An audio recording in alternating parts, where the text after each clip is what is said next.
5월 15일 목요일 아침 매일 성경 묵상 함께 나누겠습니다. 오늘은 에스더 3장으로 넘어가서 중반부부터 보겠습니다. 7절에서 끝절 15절까지 말씀인데요. 제가 앞부분을 읽어드립니다. 아하수에로 왕 제20년 첫째 달 곧 닛산월에 무리가 하만 앞에서 날과 달에 대하여 부르 곧 제비를 뽑아 12째 달 곧 이달 아달월을 얻은지라. 하만이 아하수에로 왕에게 이르되 한 민족이 왕의 나라 각 지방 백성 중에 흩어져 거하는데 그 법률이 만민의 것과 달라서 왕의 법률을 지키지 아니하오니 용납하는 것이 왕에게 무익하니이다. 왕이 옳게 여기시거든 조서를 내려 그들을 진멸하소서. 내가 은 1만 달란트를 왕의 일을 맡은 자의 손에 맡겨 왕의 근고에 드리리이다. 아멘. 오늘 본문의 내용을 중심으로 악이 승리하는 것처럼 보일 때, 악이 승리하는 것처럼 보일 때라는 제목으로 말씀을 증거하겠습니다. 우리가 이 세상을 살아가다 보면 때때로 악이 승리하는 것처럼 보일 때가 있습니다. 악한 자, 또 남을 짓밟는 자, 독재자, 또 그리고 아주 포악한 자, 이런 자들이 오히려 잘 나가고 약한 자, 또 믿는 자, 가난한 자를 짓밟는 것처럼 보일 때가 있습니다. 그리고 악의 계획이 성공하는 것처럼 보일 때도 있습니다. 근데 오늘 이 전체적인 내용 속에서 하나님은 이러한 악한 계획이 성공하는 것처럼 보일 때조차 하나님의 보이지 않는 계획이 뒤에서 진행되어서 결국 어느 날 악한 자들이 선한 자들을 진멸하려고 했지만 결국 그 올무에 자기들이 걸려 넘어져서 악한 자들이 하나님의 진멸을 받게 되는 것을 이 에스더서를 통해 보게 됩니다. 우리가 살펴본 대로 하만이 모르드게를 눈의 가시처럼 여기면서 그들의 민족을 다 죽일 방법을 찾고 있었습니다. 근데 그들이 제비를 뽑는 걸 보게 돼요. 오늘 그 우상 앞에서 제비를 뽑는 거예요. 그래서 그 날짜를 정합니다. 12째 달 곧 아달월을 얻은지라 이렇게 이야기하고 있죠. 그래서 날짜를 뽑아서 왕에게 이야기하면서 이런 족속이 있다. 그거는 유다 민족인데 일반 백성의 법률과 다르다. 이 민족은 왕에게도 충성하지 않고 나라에도 충성하지 않고 이상한 법이 있는데 각 성에 지금 흩어져 산다. 그래서 왕의 법을 지키지 않으니까 진멸하는 게 좋겠다. 이렇게 왕에게 아뢰입니다. 그러면서 뇌물을 은 1만 달란트나 주는 거예요. 그 왕은 뭐 자기 손해볼 일이 없으니까 그 하만이 하자는 대로 따라합니다. 그래? 내 말을 듣지 않는 민족이 있다고 몰살시켜야 되겠다. 여기에 동의하고 도장을 찍어버립니다. 거기 보면요. 10절에 가면 왕이 반지를 손에서 빼어 유다인의 대적 곧 아각 사람 함무다다의 아들 하만에게 주며 이르되 그 은을 내게 주고 그 백성도 그리하노니 내 소견에 좋을 대로 행하라 하더라. 오히려 1만 달란트를 다시 하만에게 주면서 그 백성도 그리하라 이 말이 유다 민족을 진멸하는데 너가 소견에 좋은 대로 하라. 왕이 막 기분이 좋은 거예요. 자기를 높여주고 자기 말을 안 듣는 민족을 없애고 또 뇌물을 1만 달란트나 받는데 자기는 뭐 더 이상 필요 없으니까 하만의 손에 줘서 이걸 가지고 그들을 잡아 죽이는데 사용해라는 것이죠. 그래서 왕이 인장 반지, 그 반지가 도장과 같은 역할인데 그걸 빼어서 그 하만에게 주며 이르되 이 권한을 위임하는 거죠. 그리고 조서에도 도장을 찍는데 이 반지로 도장을 찍으면 그것이 효력이 발생하는 겁니다. 그래서 온 바벨론 제국의 각 성과 나라에 이 왕의 이름으로 조서가 내려집니다.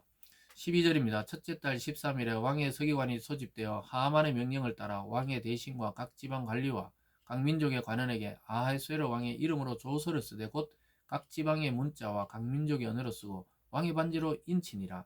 이에 그 조서를 역졸에게 맡겨 왕이 각 지방에 보내니 12째 달 곧 아달월 13일 하루 동안에 모든 유다인을 젊은이 늙은이 어린이 여인들을 막론하고 죽이고 도륙하고 진멸하고 또 그 재산을 탈취하라 하였고 12월 13일에 날짜를 딱 정해놓고 유다인들이 어린아이부터 남녀노소를 가리지 않고 다 도륙하고 살육하고 진멸하고 그들의 재산은 다 탈취해도 된다는 조서를 온 지방에 가서 붙이게 됩니다.